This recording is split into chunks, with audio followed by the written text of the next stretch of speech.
So if you walk into an Apple store, or you go to apple.com, they are selling an iPad in 2026 with a chip from 2022. And on paper, and even just looking at it, it sounds like a joke. Why would Apple do this? The A16 chip that I'm talking about showed up in the iPhone 14 Pro in September of 2022. And if we go back to 22, Top Gun Maverick, still in theaters. Elon Musk was in the middle of buying Twitter. Apple put that chip in their cheapest tablet in March of last year, and it's been sitting on the shelves ever since, while everything around it got updated. The Air just got a fresh M4 last month as of this filming, and still have the same $250 price gap before, but now with an extra year of distance between the two. And the easy take, the one that basically writes itself, is that 2022 chip is an embarrassment, and you should spend the extra $250 without thinking twice. And every day, people walk into an Apple store, see these two iPads sitting next to each other, notice that $250 price difference, and have no idea that's what they're looking at. Same size, same USB-C port. One's $349, one's $599, and the Apple salesperson there is not going to tell you the whole story. So I want to sort it out. And the story came about, my sister was looking to get actually 2 iPads for her kids. She walked in there, didn't know what to get. I figure a lot of people are walking into Apple stores and they see the cheaper iPads and they're just going to pick one. But the answer is not as clear, I don't think, as people assume. And it depends entirely on what you're buying it for, which I know sounds like a dodging on the verses here, but just stick with me. So the A16 chip gets asked to do a specific set of things inside a $349 tablet. It's asked to stream Netflix, run YouTube, handle Minecraft, make FaceTime calls, load Instagram, and it does all of that without a complaint. Before I forget and get sort of too into the video, this video is sponsored by Paperlike, and I want to talk about it for a second because it's generally one of the few things I recommend without any hesitation at all. I've had Paperlike on every single iPad I've owned for, I think, the past 5 years. And the reason it comes up in this video specifically is that it works on both of these iPads. The base model and the Air. So whatever you end up buying, it's gonna work for you. It's also a screen protector built with nanodots technology. It's a micro texture surface that gives the glass like a real tactile resistance when you're writing or drawing with an Apple Pencil. That means more grip, more control, just feels more natural than sliding around on, bare naked glass. If you want to, they also have pencil grips with pencil tips, which are worth grabbing if you use an Apple Pencil regularly. The grip does make a real difference for longer writing sessions. You get less glare, you get screen protection, and it still looks great. I always make the joke that I get the look and feel of Apple's nano texture matte display without buying the most expensive iPad they make. And the math on that, I thought, was pretty, well, here it is. Apple only offers nano texture glass on the 1 terabyte or 2 terabyte iPad Pro model. So the cheapest you can get that at is just under $1,700. The base iPad plus Paperlike runs you $394 all in. So roughly a quarter of the price for a very similar matte feel. On the Air, you're around $644 with Paperlike, which is still less than 40% of what you'd pay to get the nano texture on the Pro. And if I ever want that full gloss screen back, I can just peel it off. Their new version uses their Butterfly application system too, which makes installation really easy. No bubbles, no misalignment. There's even kind of an on-screen guide that walks you through the steps. Each pack comes with 2 screen protectors, and there's a 100-day money-back guarantee too. So when you buy an iPad, either one you get, this should be the first accessory you order. All the links will be down below. I just got back 6 days ago from Orlando with the family, and the base iPad is exactly what you would want in that situation. You're not handing a kid a $600 tablet on a 6-hour flight. You add in something that runs games for 3 hours straight, plays downloaded shows without drama, and survives a backpack. And at $349, it does all of that without blinking.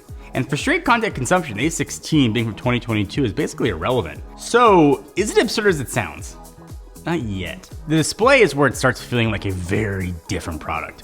So the base iPad has an unlaminated screen, meaning there's a physical gap between the glass that you're touching and the panel underneath. I tried to explain this to my sister, and I could just hear her eyes glazing over the phone. When you feel that gap with an Apple Pencil, where the tip and the mark don't quite line up the way they do on the iPad Air's fully laminated display. The Air also has a P3 wide color gamut versus sRGB on the base model. And what that means for those words mean nothing to you, is that in practice, the photos look closer to what you actually saw when you took them, and videos got more depth to it. The base iPad's display is not great, but it's not horrible, but colors look a little flat once you've seen them on the Air. You can own the base iPad for 2 years and never notice. Pick up the Air for 5 minutes, you will notice every time you go back.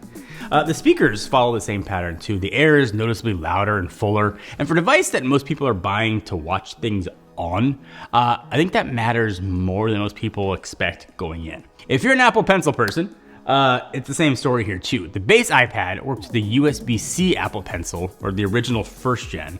The Air supports the Pencil Pro, which charges by snapping magnetically to the side of the iPad. No cable, fumbling, no weird plugging in. The practical difference is that the USB-C Pencil feels like writing with a decent pen, whereas the Pencil Pro feels like writing with a really good one. Combine that with the laminated display, where the tip and the line are in the same place. It's a very different tool entirely. If drawing or note-taking is any part of why you're buying a tablet. And then there's like the giant monkey in the room, elephant, and that is Apple Intelligence. And that is really where the 2022 chip becomes a problem. A16 can't run it, not because of a software decision that I'm assuming Apple could walk back. The hardware simply doesn't support local AI processing, and that is not changing.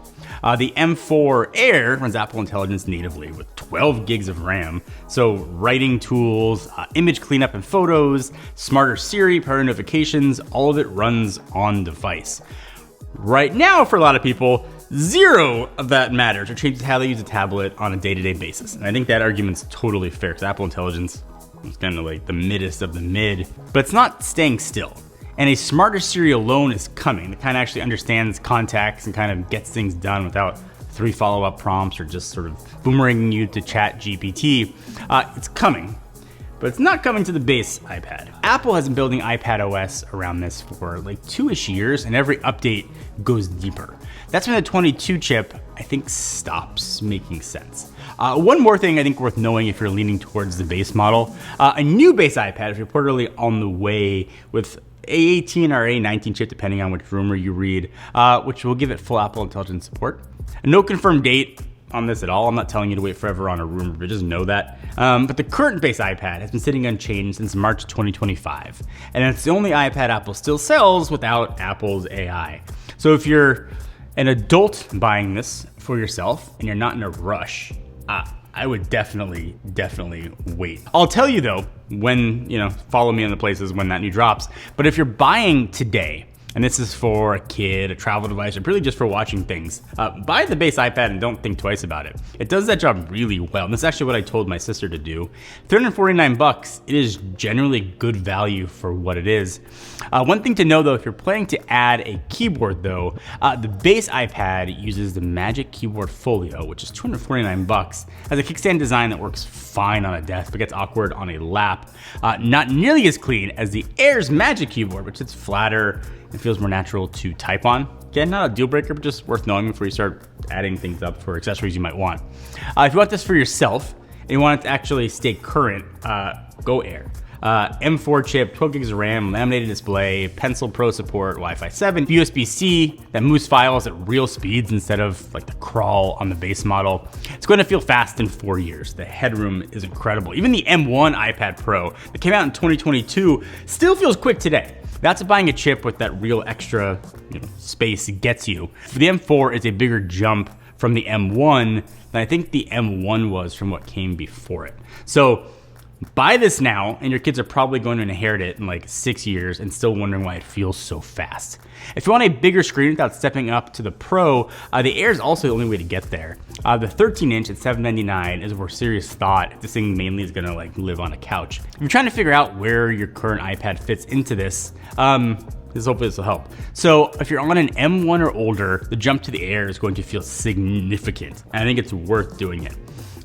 M2, I think holds. You're probably fine for now. Nothing here is urgent. M3, definitely wait. Save your money. Nothing in the M4 is going to change your life if you bought one 10 months ago. And before you finalize sort of on the Air, accessories on that thing move the price fast. Magic Keyboard, $269. Apple Pencil Pro, about $130. You buy both and you're past $1,000 before you even get a case. So know what you actually need before you start clicking.